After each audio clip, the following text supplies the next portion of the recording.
Bonjour à tous, je vais vous faire la review de la HK416 de chez... Putain de merde. Bonjour à tous, je vais vous faire la review de la HK416 de chez WE. Alors c'est une GBBR, donc à gaz,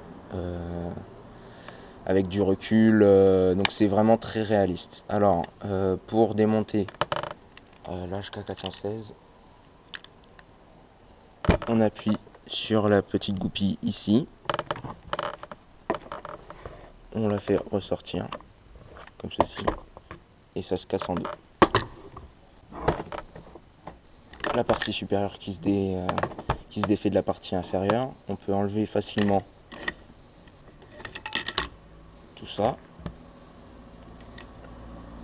Alors il faudra entretenir souvent, mettre beaucoup de graisse pour pas qu'il n'y ait casse. Ensuite pour remonter, alors ça va être un peu galère. Non, ça va aller. Comme ceci. Hop là. Ensuite, on la remet, si elle veut bien. On appuie sur la goupille et voilà.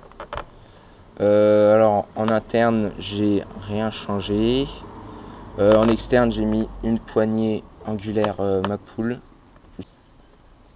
et un viseur réflexe. Alors je ne sais plus la marque, c'est peut-être un Swissarms. L'émir de base. Et voilà. Donc ça lui donne un look assez sympa. Alors pour la crosse, il y a plusieurs positions, comme sur tout type M4. Il y avait un attache sangle juste ici, mais qui s'est barré lors d'une partie. Bon.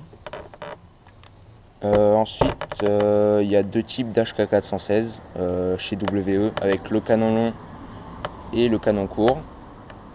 Moi je préférais le canon long. Ensuite pour les chargeurs,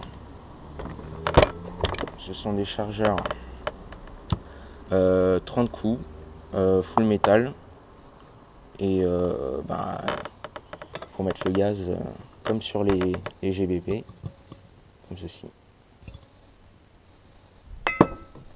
Voilà. On va mettre le chargeur. Voilà. Niveau performance, faudrait changer le canon parce que c'est pas très précis, pas trop de portée, faut changer beaucoup de pièces. Alors, je saurais pas lesquelles vous dire, mais il faudrait changer pas mal de pièces.